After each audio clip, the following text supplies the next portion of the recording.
All right, Shalom Yasharala.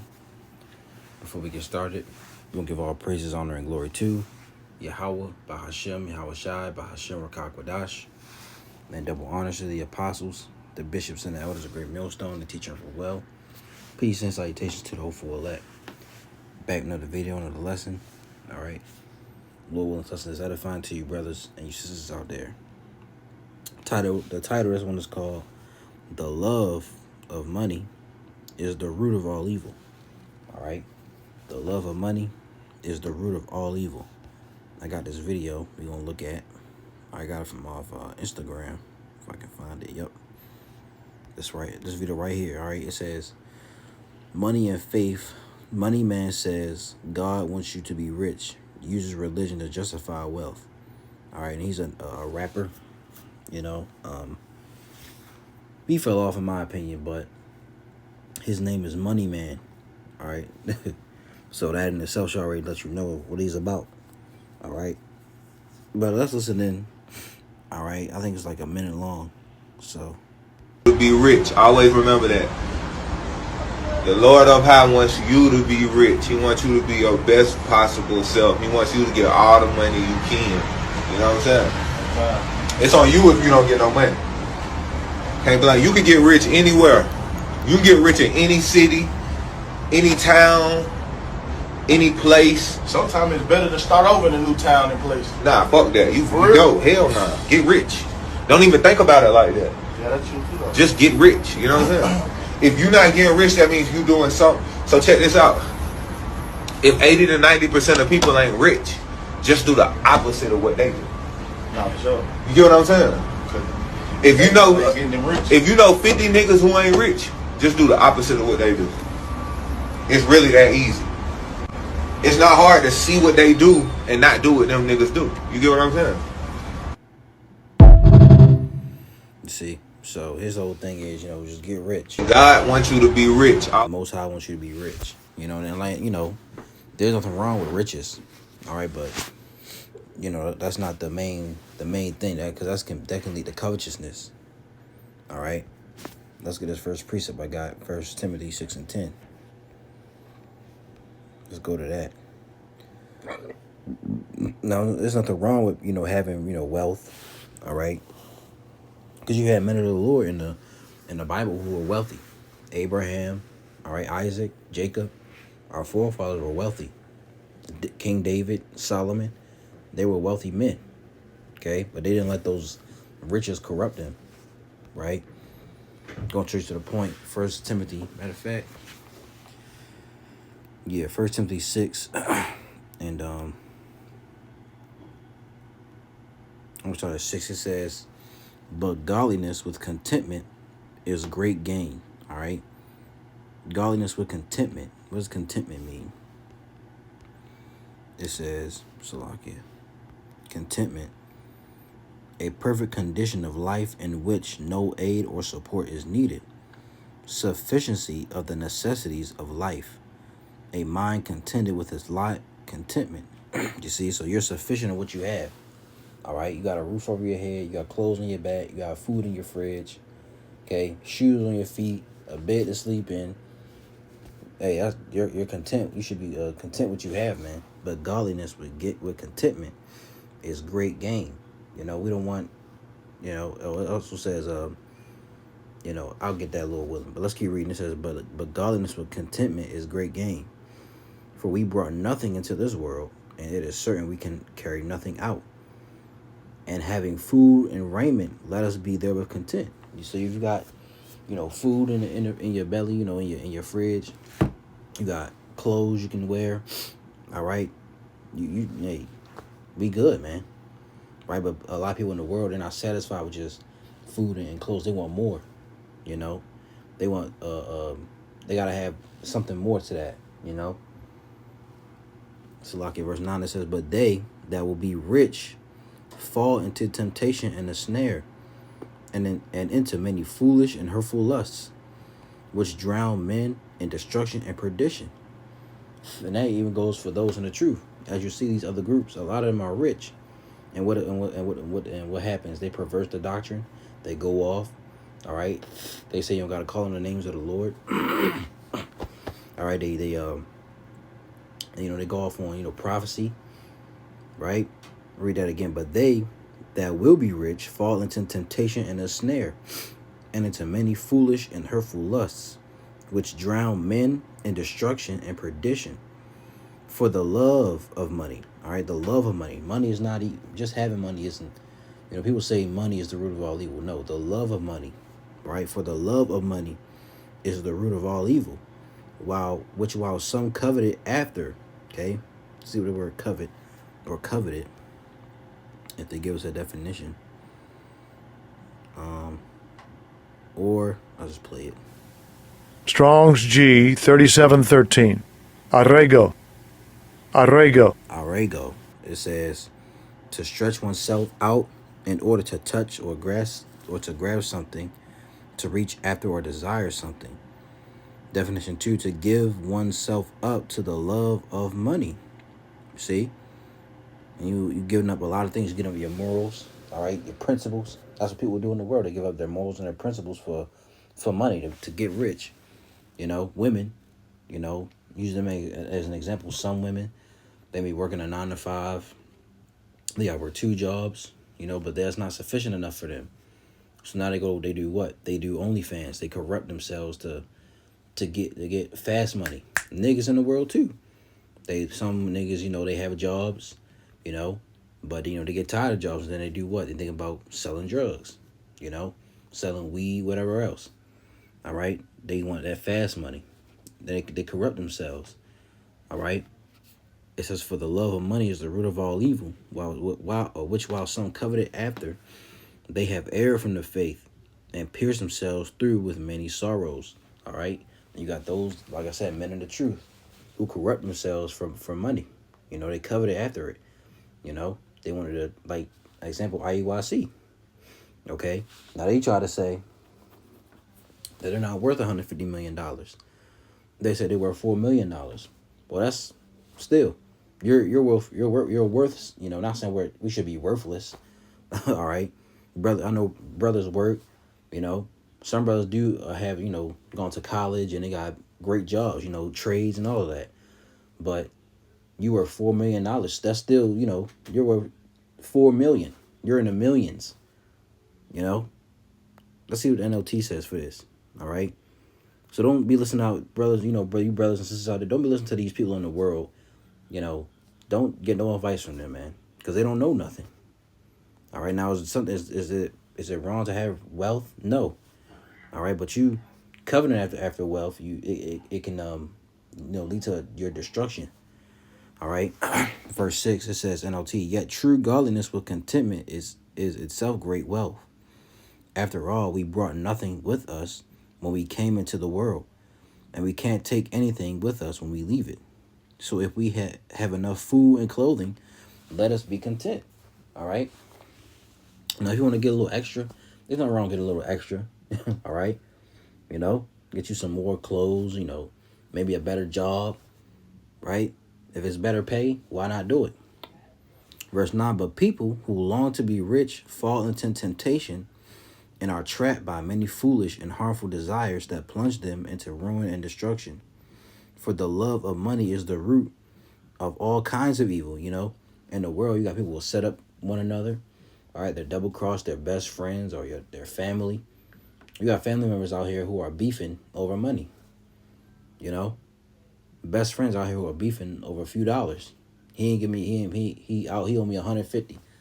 So now when I see him, I'm gonna do something to him. Or he owe me a $1,000. First off, you shouldn't be getting. Nobody should get $1,000 out of you, period. Unless that's your immediate family. But anybody else, unless they're real close friend and him, you grew up with him. All right, but anybody else, no. All right. For the love of money is the root of all kinds of evil, and some people craving money have wandered from the true faith and pierced themselves with many sorrows. You see? So a lot of people out here, they wander from the faith by craving after money, man. All right? And like I said, this guy, he's in the world, You can, he probably done some things to get, that wealth. Everybody in Hollywood and the rap industry, all of that, they've done things to attain that wealth. They had to be successful. Or they had to, do something strange for a piece of change. So these type of guys you don't want to listen to. These people in the world listen to this type of mess. But when they listen to us, that's the poor man's wisdom, which we can get that. But let's get the next precept. All right. James 2:5. Let's read that. Okay. Let's see what the Lord says. It says, James 2:5, hearken, my beloved brethren.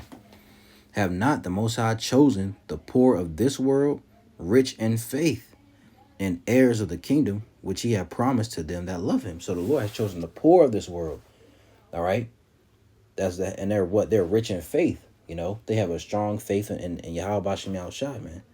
You see, but they're not the richest person in the world. They may have and what it means by poor doesn't mean they're living on the street, homeless. Let's see what this word poor is. Let's read that. It says, reduced to beggary, begging, asking alms. No. Destitute of wealth, influence, position, honor. You see? Lowly, afflicted, destitute of Christian virtues and eternal riches. All right. So those are, poor is destitute of wealth. All right. Influence and position and honor. You see, we're not in a position of, having all this great wealth and influence and honor, man. We're in a poor, low state. You see? So reading it again, hearken, my beloved brethren. Have not the Most High chosen the poor of this world, rich in faith, which ultimately is the elect, and heirs of the kingdom, which he hath promised to them that love him? You see? So the Lord has chosen the poor of this world. All right? Those guys who are rich, they're all high and mighty, they're puffed up.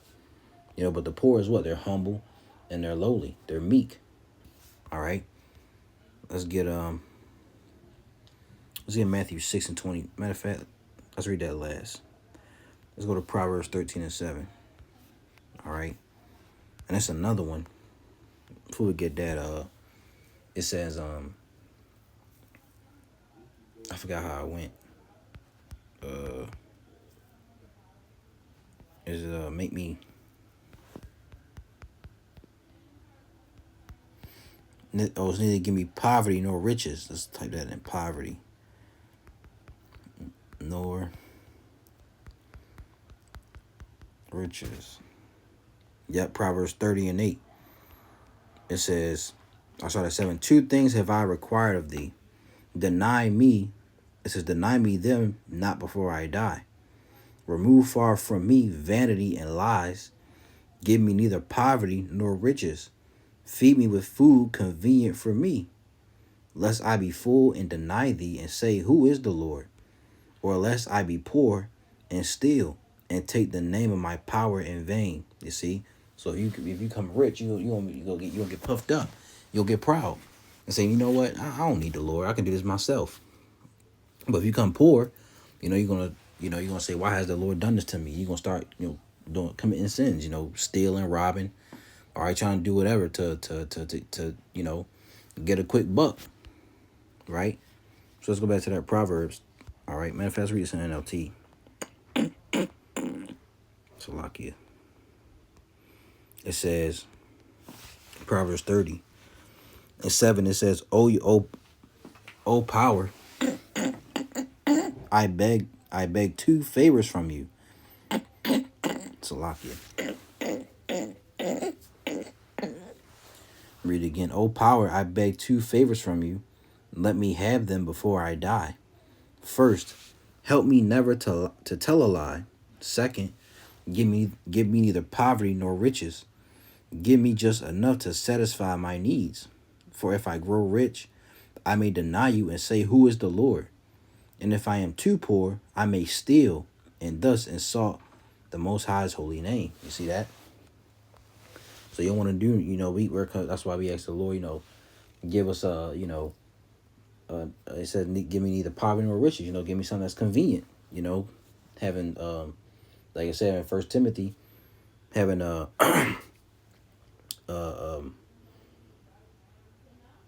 We just read it. I forgot how I went already. So lucky. But let's get to Proverbs 13 and 7, and it reads, I'll read 6. Righteousness keepeth him that is upright in the way, but wickedness overthroweth the sinner.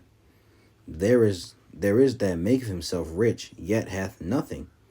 There is that maketh himself poor, yet hath great riches. Ooh. See what the NLT says. It says, verse 6 again, godliness guards the path of the blameless, but the evil are misled by sin. Some who are poor pretend to be rich, others who are rich pretend to be poor. Yeah, I don't like that. But let's read it again. It says, there is that maketh himself rich, yet have nothing. That is true. You know, a lot of people they show, you know, they got the chain, you know, design on, but they're really poor. You know, there is that maketh himself poor, yet have great riches. You know, somebody who has, you know, great wealth, you know, they got, you know, regular clothes, you know, not regular clothes, but they're not, what's the word? I actually want to say fancy. Okay. And you can really put this, you know, in a spiritual sense. Somebody make himself rich, yet have nothing. He may have riches, but he's not rich in the spirit. You know, he's poor in the spirit. There is that make himself poor, yet have great riches. Meaning he can, you know, he can have riches in the spirit, man. You know, although he may be poor in the physical, but in the spiritual, he has great riches with the Lord. All right. And that's a lot of people in the world. Let's get Proverbs 22 and 4. And it says, I'm gonna start at 1. This is a good name is rather to be chosen than great riches, and loving favor rather than silver and gold. The rich and poor meet together. The Lord is the maker of them all. A prudent man foreseeth the evil and hideth himself, but the simple pass on and are punished. By humility and the fear of the Lord are riches and honor and life. So, you know, you have humility and you fear the Lord, he'll give you those riches. All right. In the Apocrypha, I think it's in Ecclesiastes, I want to say 13. How's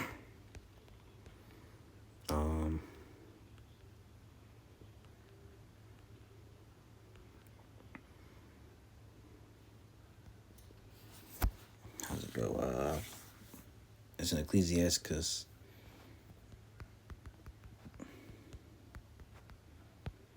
Type that in. Yeah, Ecclesiastes 11 and 14, it says, prosperity and adversity, life and death, poverty and riches come of the Lord. So all of that really comes of the Lord, man. If the Lord wants you to be rich, he'll have you be rich. But if he doesn't, you know, he'll have you, know, not saying, you know, poor, but he'll have you, know, he'll give you what you need. All right, he'll have you sufficient of what you have. All right, and there are some people who are in poverty. You know, they have nothing, but that was of the Lord, man. You see? So let's read this in the NLT. All right, Proverbs 22 and 1. Choose a good reputation over great riches. You want a good reputation, you know, of how you are as a person, right? You could be you have great riches, but be a complete dick. Salakia. I didn't mean to say that. Salakia, forgive me. You could be you could have great riches and can be a complete asshole, man. All right. You don't care for nobody. All right. You're proud. Everybody hates you, you know, but you could be, you know, poor in the physical, but everybody, you know, they think of something of you. Like, that's an honorable man right there, you know. So choose a good reputation over great riches. Being held in high esteem is better than silver or gold. The rich and poor have this in common. The Lord made them both. A prudent person foresees danger and takes precautions. The simpleton goes blindly on and suffers the consequences. True humility and fear of the Lord lead to riches, honor, and long life. So if you have true humility, which is humble, you're a humble person, right? Humility means meekness, all right? Gentleness, humility, meekness. All right. So if you're humble, you're meek, and you fear the Lord, all right, He's gonna lead you to riches and honor and a long life. You see that? So you don't need to just go out and like I said, don't be taking advice from these people. You know, rappers. All right, who had to snake their way to the top. And like he said in the video, if you see 50 guys who's not rich, just do the opposite of what they doing. What if they all have jobs? You know, what if they all got jobs? You know, they they have families. So he gonna do opposite of that. He gonna not get a job and be in the streets.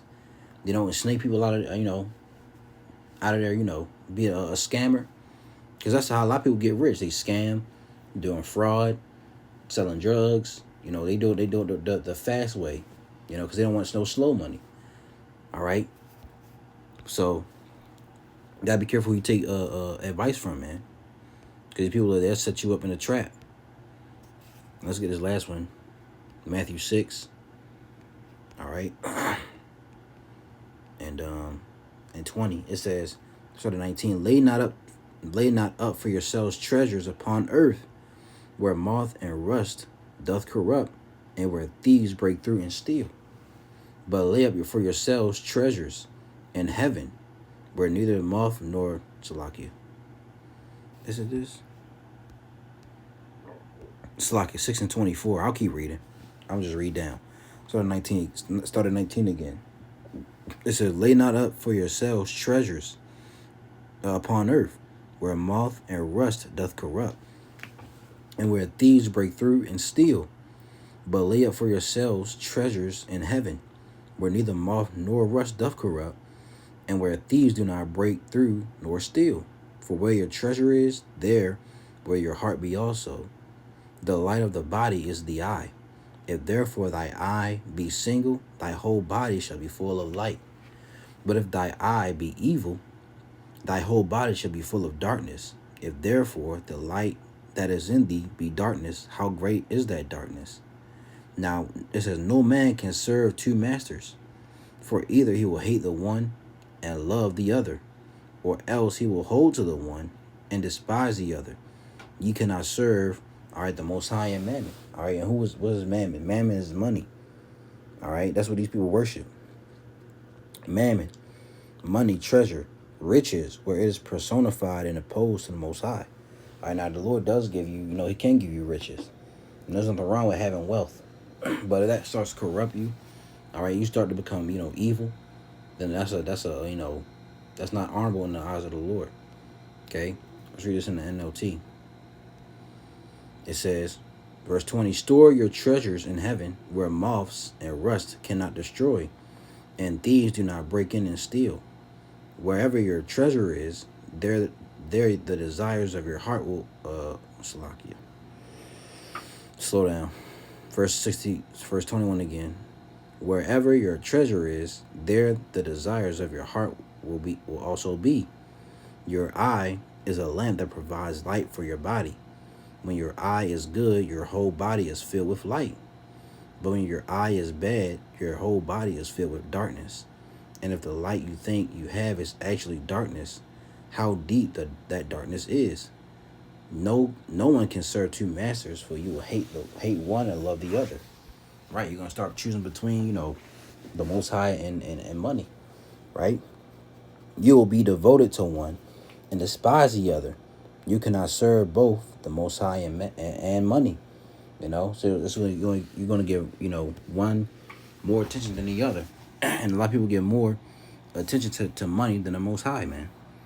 All right, and we don't want to be like that. We want to give all our attention to Yahweh Shem Yahushua as much as we can. All right, because the riches is gonna come. The riches is gonna come in the kingdom of heaven. All right, we're gonna get all the riches we can, all the riches we desire. All right, everything. It's gonna be real money, cattle, land, gold, silver, all of that. The Lord's gonna give us all of that. We be of the elect. All right, and if we make it out of here, man. All right, so the love of money, all right, is the root of all evil. Okay, now there's nothing wrong with having money, having wealth, but Like I said, if it starts to corrupt you, you know, if you start coveting after it, then it's going to be a problem. All right? So, Lord willing, this is edifying to you brothers and you sisters out there.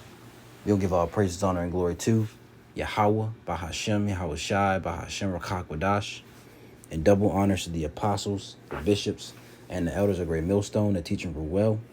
Peace and salutations to the hopeful elect. Lord's will was edified. Till next video, I'm going to say, Shalom.